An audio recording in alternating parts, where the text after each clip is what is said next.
പത്തനംതിട്ടയിലെ മെഴുവേലി ഗ്രാമപഞ്ചായത്തിലെ കാട്ടുപന്നി ശല്യത്തിന് പരിഹാരം കണ്ട് ഗ്രാമപഞ്ചായത്തും കർഷക കൂട്ടായ്മയും ലൈസൻസുള്ള ഷൂട്ടർമാരെ ഉപയോഗിച്ച് കാട്ടുപന്നികളെ നശിപ്പിക്കുന്ന മാർഗമാണ് സ്വീകരിച്ചത്.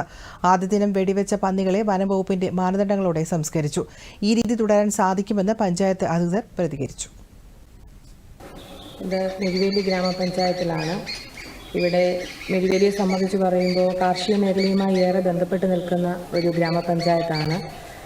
പക്ഷേ കുറേ നാളുകളായി ഇവിടെയുള്ള കർഷകരെ ഏറെ ബുദ്ധിമുട്ടിച്ചുകൊണ്ടിരിക്കുന്ന കാട്ടുപന്നി ശല്യം അത് അവരുടെ കാർഷിക വിളകളെ മാത്രമല്ല, സന്ധ്യയായി കഴിഞ്ഞാൽ വീടിന് പുറത്തോട്ടിറങ്ങുന്ന ഒരു സാഹചര്യം പോലും വളരെ ബുദ്ധിമുട്ടാകുന്ന രീതിയിൽ വീടിന് പുറത്തേക്ക് ഇറങ്ങിക്കഴിഞ്ഞാൽ അവരെ ആക്രമിക്കുക, ഇരുചക്ര വാഹനക്കാരെ അവരുടെ യാത്രയ്ക്ക് തടസ്സമുണ്ടാക്കുക, അവർ പലർക്കും അപകടം സംഭവിച്ച് ഇപ്പോഴും ചികിത്സയിൽ കഴിയുന്നവരുണ്ട് നമ്മുടെ ഈ പ്രദേശത്ത്.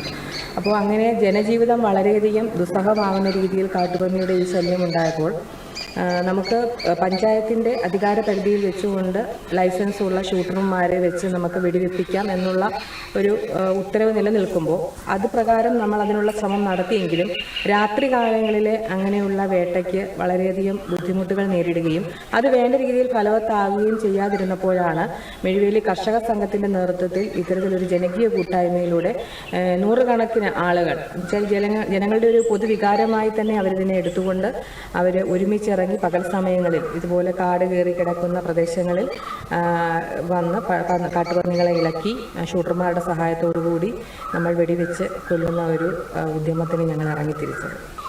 ഇത് വളരെ ഫലവത്തായ രീതിയിൽ അന്ന് നമുക്ക് ആ ഒരു പന്നിവേട്ട നടത്താനായിട്ട് സാധിച്ചു. അന്ന് 3 പന്നികളെ നമുക്ക് വെടിവെച്ചവരുടെ ശരീരങ്ങൾ കിട്ടി. അത് നമ്മൾ മറവ് ചെയ്യുകയും ചെയ്തു.